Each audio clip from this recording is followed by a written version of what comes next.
¿Qué es el dolor, doctora?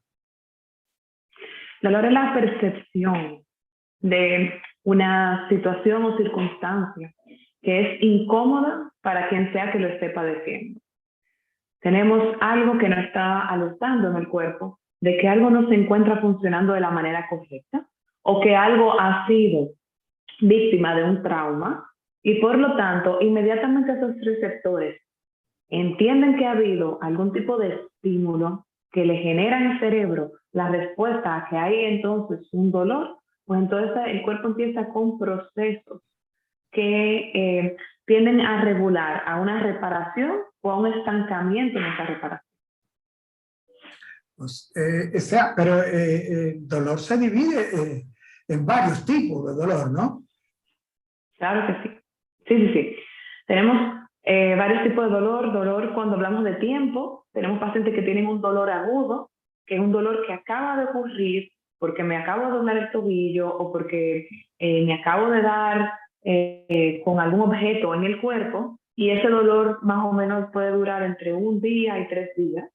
Pero tenemos un dolor que es de tipo crónico y muchas veces las personas piensan que el dolor crónico es este que se desarrolla porque es muy intenso o conlleva pues muchas áreas. El dolor crónico quiere decir que es un dolor que tiene más de 3 meses con el paciente y por lo tanto es un dolor que no ha podido cesar por más intento que hemos hecho o que se ha hecho para disminuir intensidad al menos. Entonces, el dolor tenemos que puede ser crónico o puede ser un dolor agudo y también tenemos que hay diferentes tipos de dolores. En específico, el tipo de dolor que nosotros tratamos y vemos en consulta es el dolor que va enlazado a la articulación o que se llama dolor musculoesquelético. Entonces ese dolor que comúnmente se llama dolor de la coyuntura, muy coloquial se tienden a referir a esto así. Y entonces es el dolor que le da a un paciente en la unión de un hueso con otro hueso. Y eso quiere decir rodillas, columna, en el cuello, en los tobillos.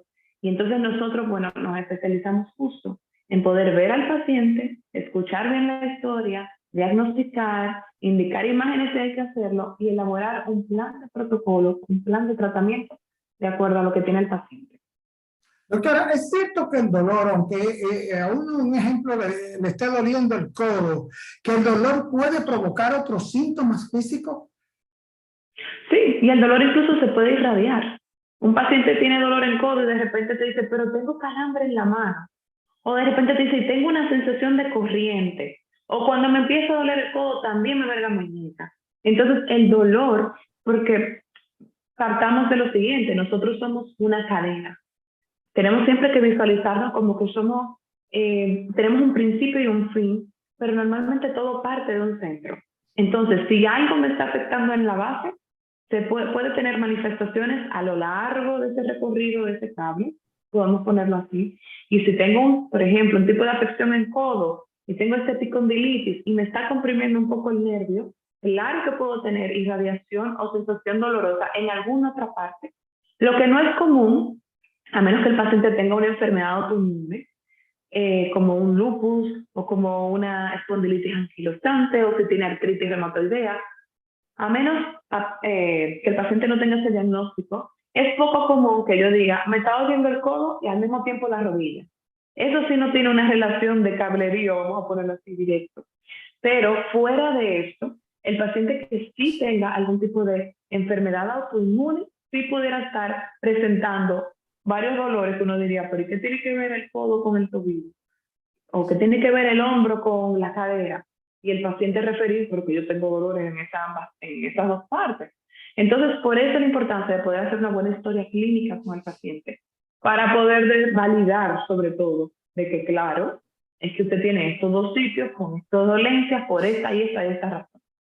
Sí, porque nosotros tenemos aquí preguntas, doctora. Un ejemplo, una amiga televidente dice que ella era una persona normal hasta que comenzó a padecer un dolor y que eso le trajo depresión, que cambiaba de humor constantemente, que podía dar una mala respuesta a un hijo y que se irritaba de nada. Y que eso era cuando se le hicieron los estudios, todo eso solo provocaba a ella aquel dolor que ella decía que era inaguantable. Porque el dolor tiene lamentablemente un comportamiento, sobre todo cuando es crónico, cuando tengo un paciente ya que tiene mínimo 3 meses con este dolor, inmediatamente se empieza un círculo. Y el círculo es el siguiente, empieza a afectarse sus actividades sociales. El paciente ya no tolera tal vez esa silla a donde iba a estar compartiendo con familiares o algo laboral.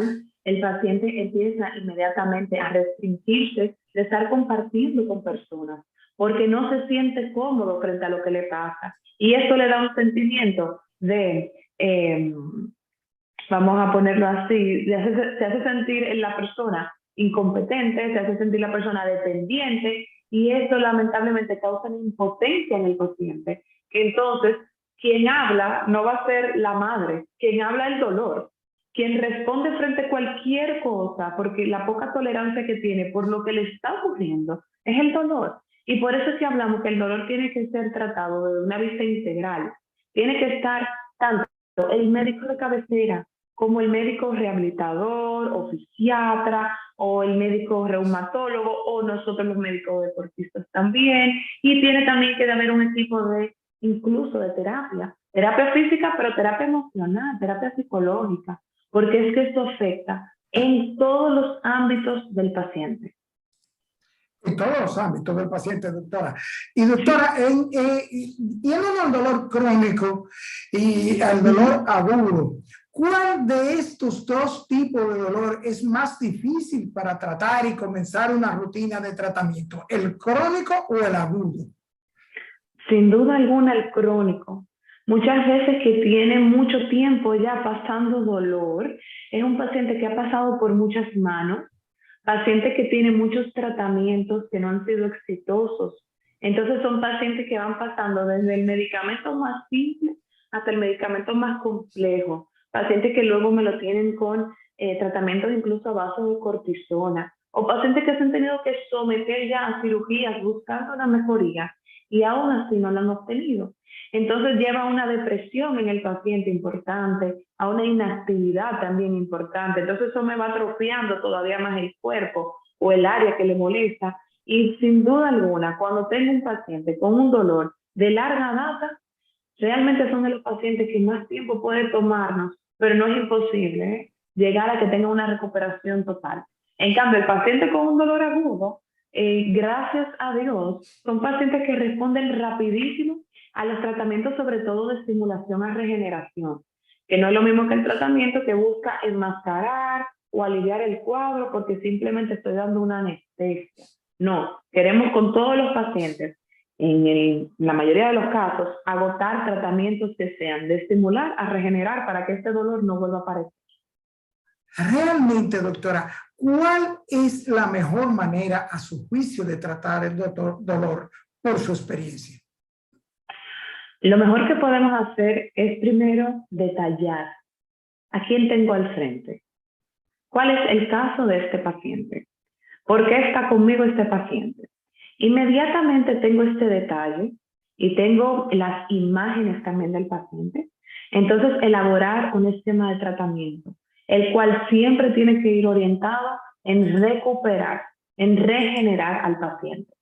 El tratamiento tradicional al dolor, que es el descanso, el poner mucho hielo en la articulación, el que es el llenarme de medicamentos por un número de días, la verdad que solo lo que busca eso es quitar una crisis dolorosa, pero esto no me ayuda para yo poder recuperar al paciente. Por lo tanto, en la experiencia de nosotros, gracias a Dios, desde el 2014 estamos aquí en el centro, lo que nos hemos enfocado es hacer un tratamiento, primero, de compromiso con el paciente, de que su mejoría no solamente depende de mí, sino depende del compromiso que tenga el paciente con su salud. Y lo segundo, hacer un tratamiento que sea regenerativo. Doctora, antes de irnos a la pausa, hablábamos de la cantidad de procedimientos que hay para tratamiento del dolor, la ablación por radiofrecuencia, bloqueo de nervios, bloqueo del nervio simpático. Dentro de estos procedimientos encontramos la proloterapia. Habla, doctora, si la proloterapia viene a sustituir algún tipo de método antiguo, a sustituir algún tipo de método invasivo que pudiera resultar más pernicioso para el paciente. Claro, la proloterapia como tratamiento proliferativo, como tratamiento para evitar el dolor, lo que busca es estabilizar la articulación. Entonces, cuando digo esto, muchas veces le hago énfasis en el paciente, que la experiencia con proloterapia no es la misma que la que pasa con un bloqueo, por ejemplo, que inmediatamente pongo cortisona, pongo anestesia en ese sitio. El paciente se siente de maravilla, se siente Superman, sabe que va a salir de esa sala e inmediatamente va a poder hacer y estar de vuelta a su día a día. No, el tratamiento con proloterapia viene a estabilizar pero de raíz, o sea, venimos a quitar una dolencia en el paciente porque estamos tratando la causa del paciente, de que le produce dolor, y en este caso lo que estamos buscando es reemplazar los tipos de tratamiento que se utilizaban anteriormente para el dolor. Cada caso amerita un seguimiento y un protocolo, esto lo sabemos. Hay personas que por emergencia tienen que someterse a inyecciones con esteroides para poderlo sacar de una crisis. Pero no puede ser que yo le vaya a indicar a un paciente un tratamiento continuo con esteroides, por ejemplo, o que vayan a estar exponiéndose a tratamientos con esteroides o tratamientos con bloqueo, a repetición o de ablación, porque realmente no solucionan la causa, solamente van a ayudar al paciente a eliminar un poco el dolor, pero lo que lo produce continúa ahí.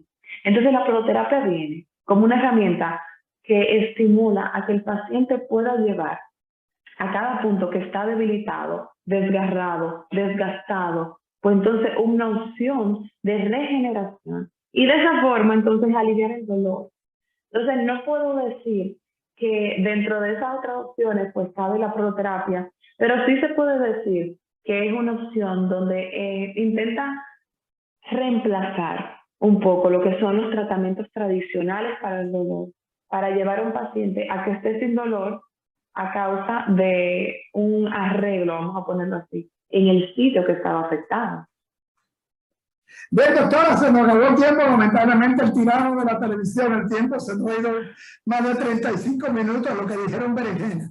Pero dos cosas. Primero, queremos comprometerla públicamente para una próxima entrega porque hay muchas preguntas. No sabía que el dolor, doctora, era una preocupación tan grande y llamaba tanto y hay tanta como desinformación. Un amigo me dijo, oye, ¿qué tema más interesante?